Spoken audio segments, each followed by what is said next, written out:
Hey everybody, hope everyone is doing well. How's everybody doing on this Wednesday, get over the hump day? Hello, whoever GFM is, but I'll say hello anyway. Hello everybody. I'm just waiting for people to get here before I go too deeply into any subject matter, just so everybody knows. You're free to ask astrology-related questions over in the right-hand side, but don't ask any questions, please, about your own horoscope. This is just a forum to talk about astrology, not to interpretate. Made up my own word. Interpret your horoscope for you, okay? But you can ask any questions you may have about Vedic astrology in general over in the questions section. And for those of you who watch often, I do have a couple of special things that I'm wanting to talk about today. I thought we'd talk today about nakshatras in general, if anybody has any nakshatra-related questions. So whilst we are waiting for a few more people to make their appearance known, please feel free to ask any questions that you may have over in the chat window. Okay. And while you're doing that, and I've got my headset on, you may notice I do this a lot lately. It's because I talk all day long, and after talking all day long, after a while, your throat gets a little bit tired, and you just kind of go, you know what, I don't want to have to project my voice all day long. So it makes it a little easier that I don't have to talk quite as loudly.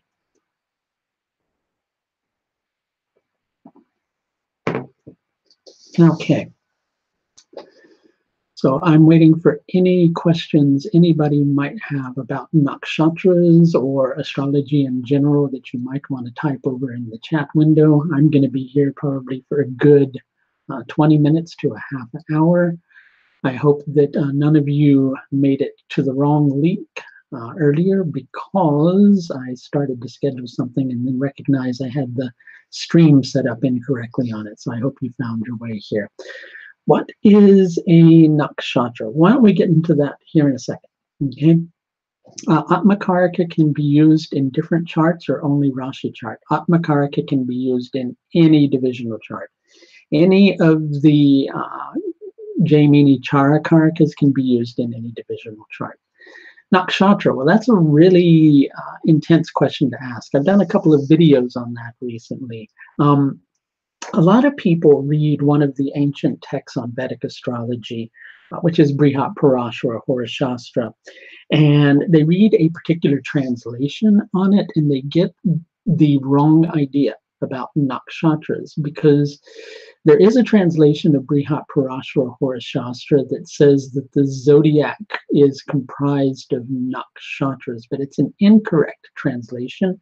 The real translation speaks about there being dots of light in the sky, and how the sky can be divided into nakshatras, 27 equal portions, and it can equally be divided into 12 equal portions. So really, when it comes down to it, nakshatras are something that are independent of the zodiac signs. Even if you're using sidereal zodiac, you know, with sidereal nakshatras, there's something that are independent of the zodiac signs.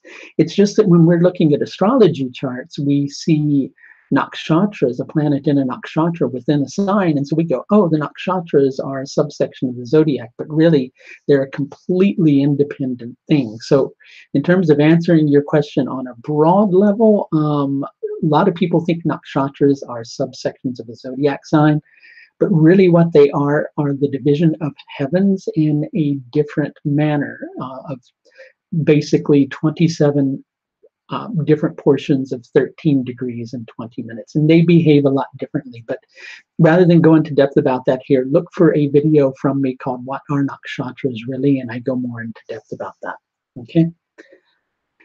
How can you work out what your ascendant is if you don't know what the time you were born was? That's not easy to do. What you should do is, I can do birth time rectification for you. If you know some important events in your life and the exact day of those events, I can help you to rectify your birth time. It's helpful if you know an approximate birth time that you were born at, rather than it just being over the course of the day, because I have to charge according to how broad of a window I'm looking at. But if you're interested in doing that, you can go through my website, contact me at AuthenticAstrology.com. There's a contact page, and you can type into the window there.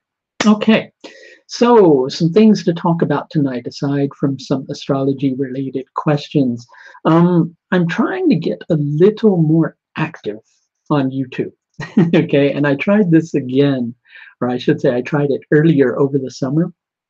I had decided I was going to try to do something every day, and it quickly turned into doing something every other day, because on my end I get really busy and I keep wanting to be more active on YouTube, but then other things, other commitments tend to pull me away from YouTube, and then I find myself not having the time to do things every day. So I'm going to try to be a little more active, and I know everybody might like for me to say that I'm going to do a video every day, but it'll probably just be a video as often as I can. But I'm going to try to make it every day. So I wanted to let everybody know that, first of all, that I'm going to try to be a little more active. So you might see some random videos from me, like I did one today on the moon's transit tomorrow, the moon in Purva Falguni Nakshatra. Rather than doing my usual just written Vedic lunar scope, I decided to do a video. And so that is up and available on my YouTube channel if you're interested. Something else I thought I would talk about today, which is I am doing, as everybody likely knows if you've watched my YouTube channel quite a lot, I'm doing a course this coming spring on planetary yogas, because something that I found with Vedic astrology is that I keep hearing from a lot of people how they have a yoga in their chart, but then they reach the period when that planetary combination should be active, and they get their expectations up, and they find that things don't turn out quite as high as they expected them to. And that's because planetary yogas really have to be qualified correctly in order to understand how much of their fruits they're going to reveal. So this coming spring, this course on planetary yogas will give the calculations and an understanding of the calculations on how to actually determine this, as well as learning so many different types of planetary yogas and how to qualify them appropriately, which involves several different components. It's not just a simple thing. And in addition to that, we'll be doing lots of example charts on yogas. And by the time we're done, you should be pretty proficient with doing planetary yogas. And those are really good things to learn. And I'll tell you why. Because when you're first learning astrology, planetary yogas give you a lot of insight in regard to how astrology actually works. So they're a good fundamental concept to learn. But the reason I usually don't do videos on them that often, I've been doing a few more lately, or the reason I don't talk about them too much is I don't like getting people's hopes up with planetary yogas without first helping them to understand how to qualify them appropriately. Okay? So if you are interested in registering for this course, there is a link in the video down below. And between now and 10:30 p.m. tomorrow night, which is the 29th of November, well, first of all, I should let you know that the course is discounted for early registration. If you register before December 14th, you get a 15% discount if you register before December 14th. That discount is already reflected in the price shown on the course page, but, and here's the big but, nope, of course, no laughs about that.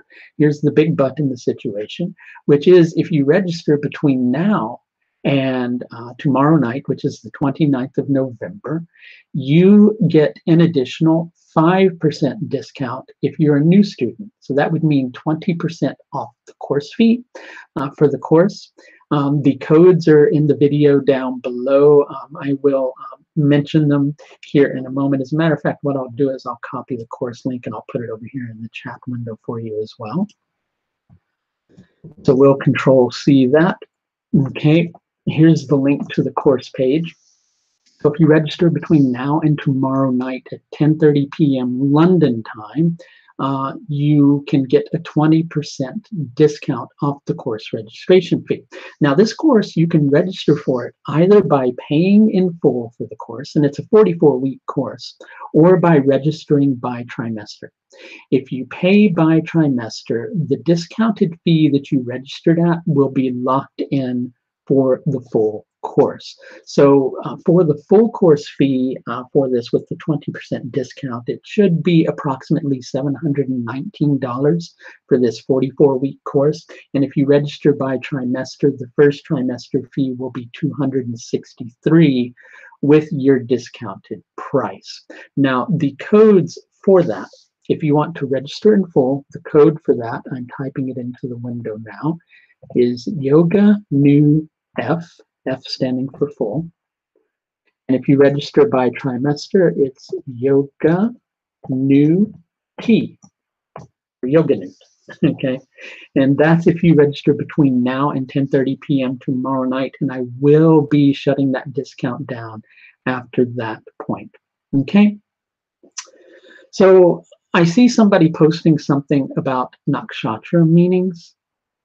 Sun in Mrigashira Pada 3 as 10th Lord meaning. The reason I don't go too deeply into that is because with anything that I do in terms of nakshatra judgment, I'm using things like Baladi Avastas and Jagradati Avastas in combination with understanding the strength of the planets involved through Shadbala, and a couple of other different components of Shadbala especially. And that's why I don't like answering those questions here, because the answer that I give you would be like about 30 to 40% accurate.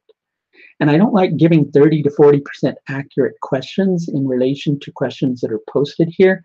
If that's something that's in your own chart, I really suggest scheduling an astrological consultation with me, even if you're just scheduling the one question service, because then that lets me look at that for you completely rather than look at it for you in a random way and give you a random answer, which you then take away and find out that randomly it didn't turn out to be correct.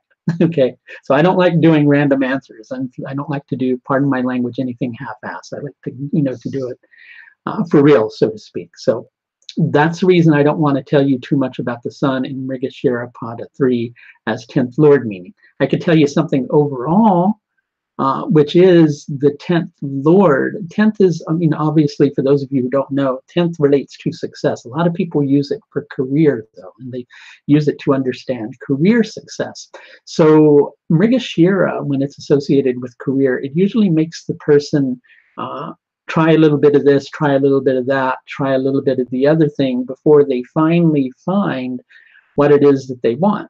So understanding that generally for the person who asked, you would probably want to be free of this chain of continually trying things career-wise and not really having them all work for you. Usually with Mrigashira Nakshatra, as it's connected to career, the individual at some point in life hits a period of time where they recognize that they weren't, being fickle and jumping from one career to a next. What they were doing was learning several different skills that they could combine together.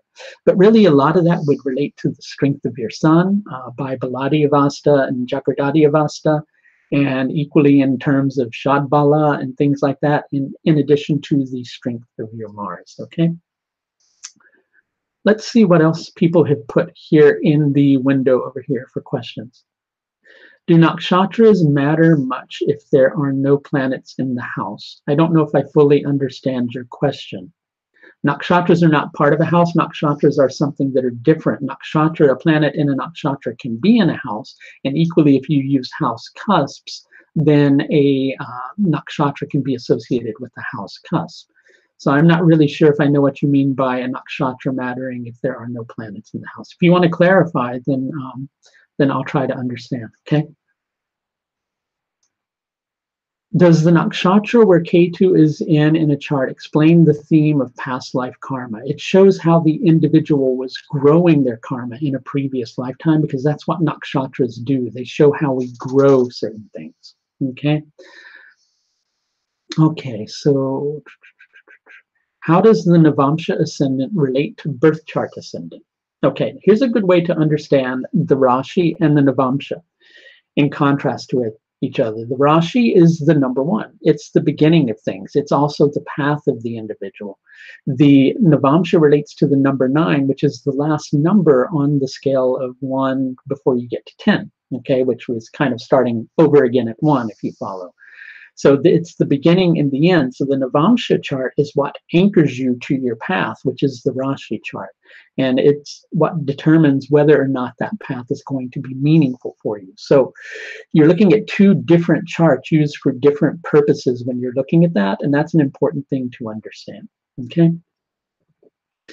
For career aspects, which charts should we use? D9 or D10? Depends on the technique that you're using. There's a Jaimini technique that is certainly going to involve the Navamsha chart more so than it would the D10. The D10 shows the great fruits in life, some of which are related to career, but the D10 really shows success in anything, right? And that's an important thing to understand. It depends on what you're looking at in terms of career. If you're looking at when somebody's going to be successful in their career, well, you'd want to look at the Rashi and the D10. If you're wanting to look at what somebody should do for their career, then you might want to look at the Navamsha chart a little bit more. So it really depends on the question that you're looking for. Okay. Why is Pusha considered so auspicious? I think that different people would have different opinions of that. Okay. Pusha is related to Brihaspati, the priest of the gods, right? Pusha is also related to the concept of sacrifice. Okay, so just giving you a general understanding of the nakshatra, all the Saturn nakshatras tend to imply a certain degree of limitation. And it's the same with Pusha. Pusha relates to the limitations or the sacrifices that we make for the sake of something greater. So if with the planet in Pusha Nakshatra, often the individual is accepting limitations. And if that Saturn is strong, then there's an acceptance of one's destiny that comes into being through accepting those limitations. If that Saturn is weak or the planet in that Nakshatra is weak, then the individual might feel limited in their life overall.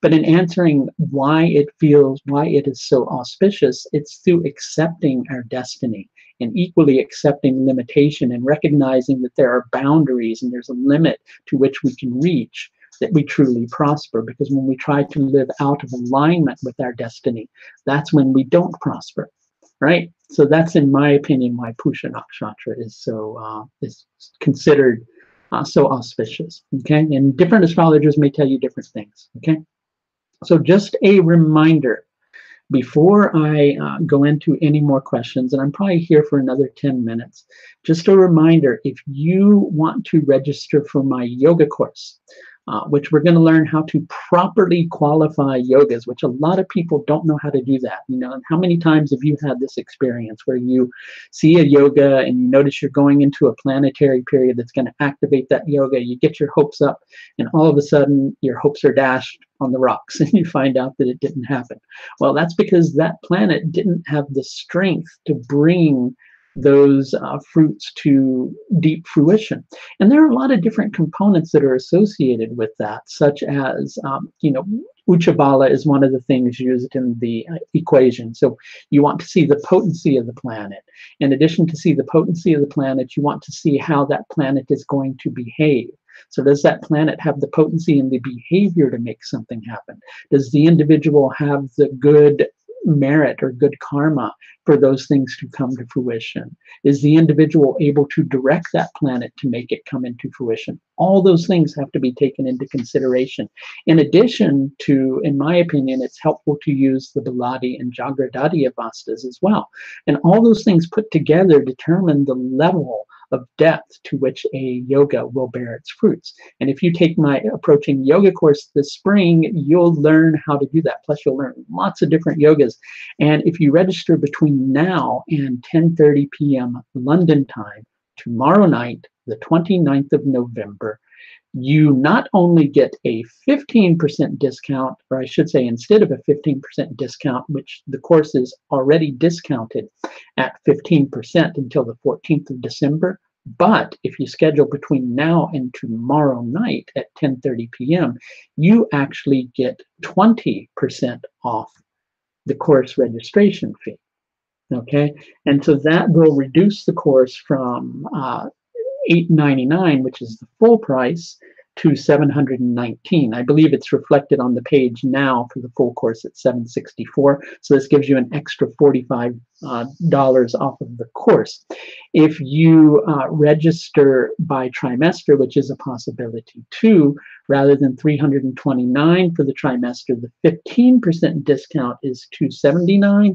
But if you register for the 20% discount, that gives you the price of $263. So if you register between now and 10:30 p.m. tomorrow night at the link I'm going to type into the window now, you'll be able to take advantage of that discount if you enter the following discount codes. So if you register in full, you want to use this discount, okay, which is YOGANEWF. If you register by trimester, you want to use this discount, which is YOGANEWT, okay? So somebody had said, can nakshatras heavily influence career? Nakshatras can heavily influence anything. As a matter of fact, when I'm trying to determine what somebody is going to do for career, then I use nakshatras in the equation for that, okay? What will happen when the natal moon is in Uttada Ashadha nakshatra and Ketu is transiting over it? The answer to that question is not a simple thing. And here's the thing, you know, I know that when people first get into astrology, we're wanting to learn things. We're wanting to learn how things act. But really, in order to learn how things act, you have to look at a lot of different components, right? Like we'd need to look at the strength of the sun. We'd need to look at the strength of the moon fully in that.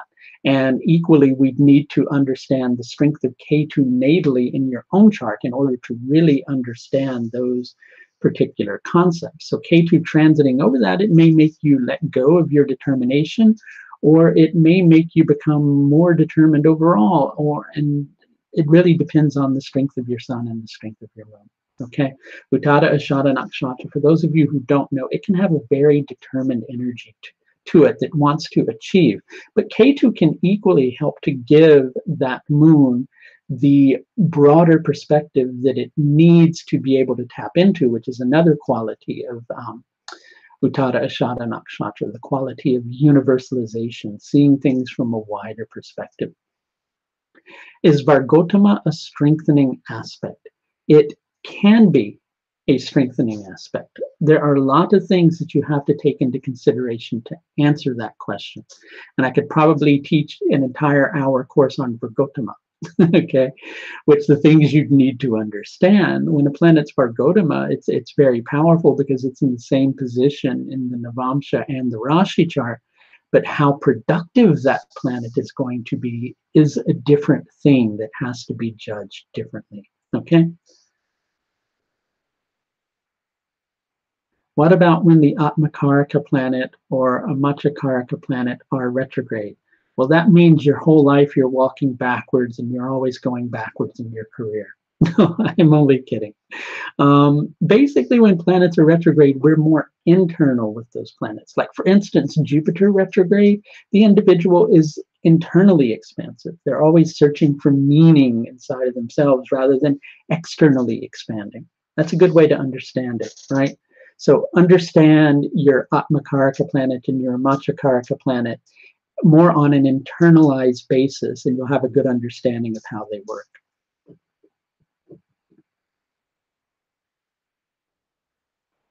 Okay, somebody is saying, is it possible to have the same ascendant in both the Rashi chart and the D9? Well, yes, it is. What's the big difference? They're two different charts. The Rashi chart and the Navamsha chart are used for different reasons. Okay, and I also have a video on the Navamsha. You can watch that video and it'll give you a little more insight on that. Okay. Okay, I got a few more minutes before I have to move on for the evening. let's see. Somebody saying, how do we use the D70? I've never used the D70. You know, I tend to use what are called the D60. Okay, that makes more sense. How do you use the D60?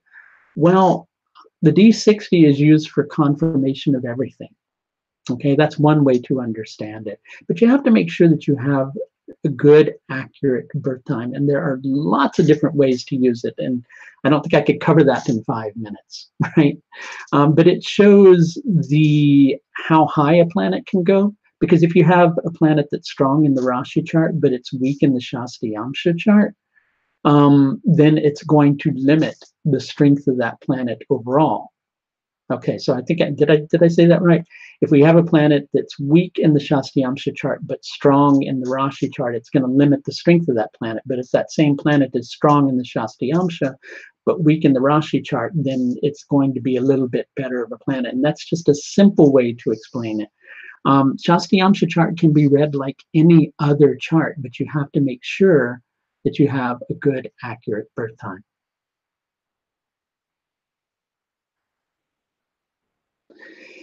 Understanding planets in nakshatras is not a simple concept. Okay, here's the reason why. Nakshatras are multifaceted. Different planets are going to bring out different facets of that nakshatra. Different strength of different planets are going to bring out different facets of that nakshatra. Different planets aspecting that planet in the nakshatra are going to bring out different facets of that nakshatra.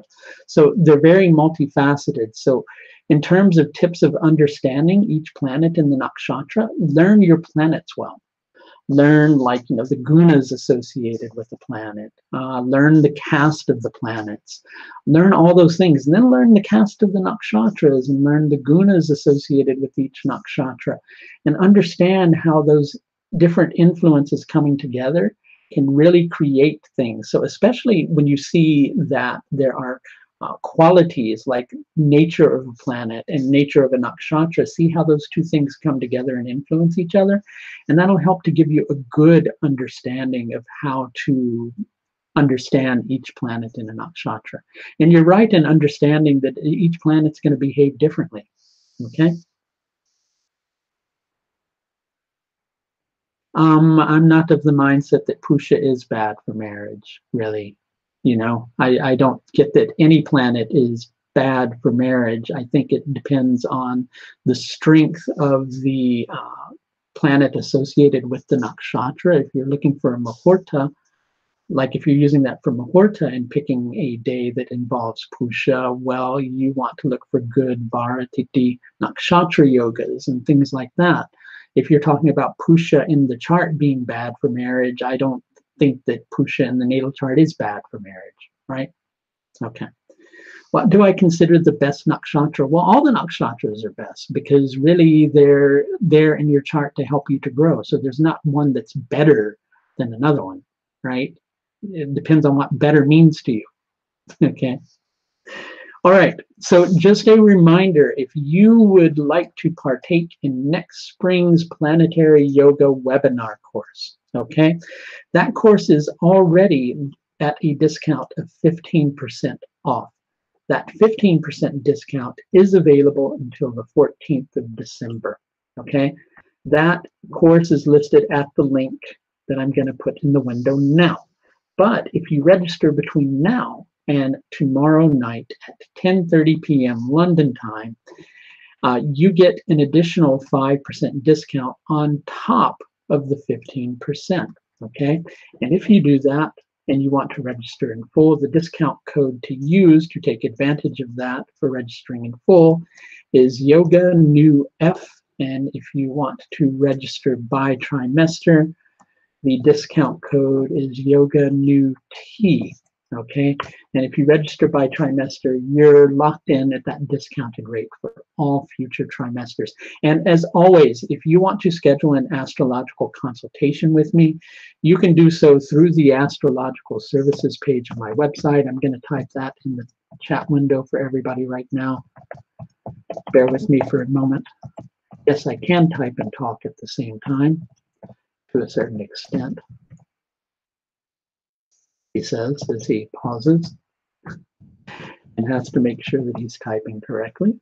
So AuthenticAstrology.com/astrological services will take you to my astrological services page. For the person who is interested in the rectification, you can contact me through my website. Okay, that's going to do it. I'll talk to everybody next time around. So until next time, people, please, as always, do take the very best care of yourself. Bye now.